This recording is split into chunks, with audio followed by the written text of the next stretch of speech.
نہ کہیں ہم سب نے گلوبل وارمنگ کا نام سن رکھا ہے۔ ہمارے پلینٹ کا ایوریج ٹیمپریچر دن بدن بڑھتا جا رہا ہے، جس کی وجہ سے گلیشیئرز تیزی سے پگھل رہے ہیں۔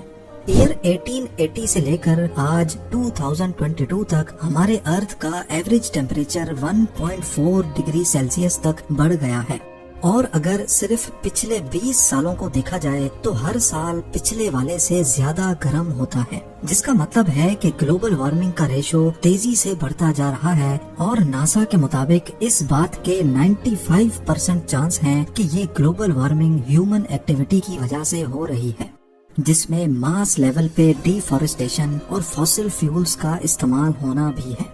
فوسل فیولز کے جلنے کی وجہ سے مختلف گیسز ایٹماسفیئر میں اکٹھی ہو کر گرین ہاؤس ایفیکٹ پیدا کر دیتی ہیں۔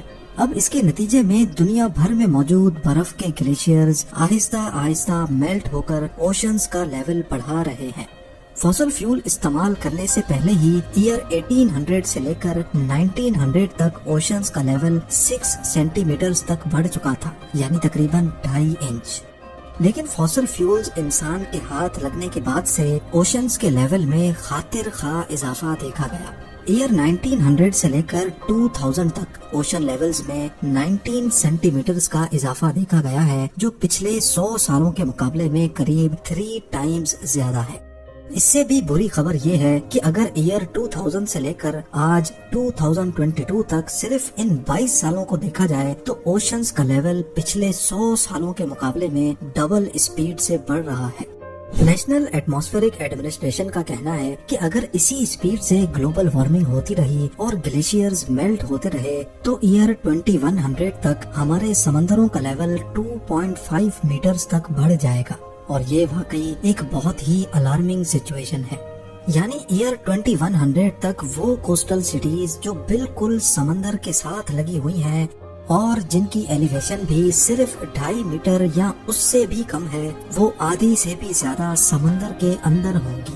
جیسا کہ تھائی لینڈ کا کیپٹل بینکاک، یہاں کی ایوریج اونچائی گلف آف تھائی لینڈ سے صرف 1.5 میٹر اونچی ہے، لہٰذا ایئر 2100 میں بینکاک کچھ اس طرح دکھے گا۔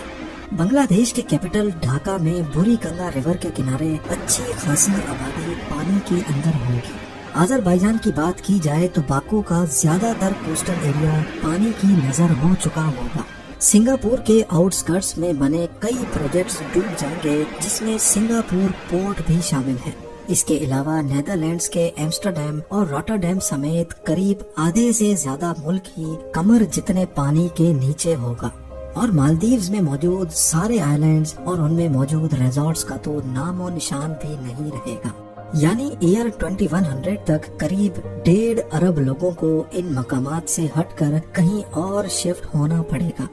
اب یہ تو ہم نے بات کی صرف اس سچویشن کی جب 80 سالوں کے بعد سمندروں کا لیول 2.5 میٹر بڑھے گا، لیکن ورسٹ کیس سینیریو یہ ہے کہ اگر دنیا میں موجود تمام گلیشیئرز میلٹ ہو گئے تو تب کیا ہوگا۔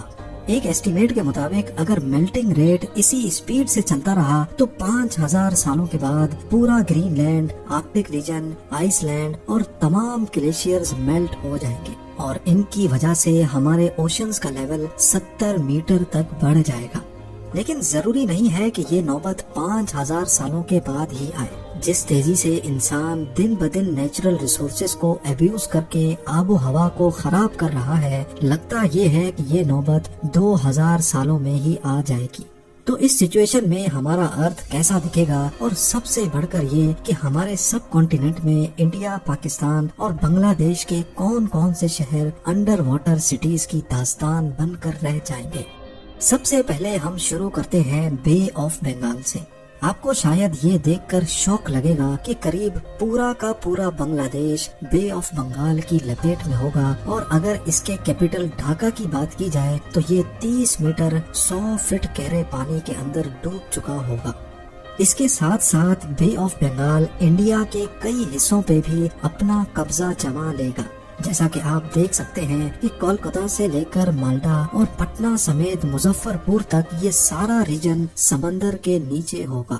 بے آف بنگال کا کوسٹ جو آج بنگلہ دیش اور انڈیا پہ لگتا ہے، 70 میٹرز بڑھنے کے بعد وہ نیپال اور بھوٹان کا کوسٹ کہلایا جائے گا۔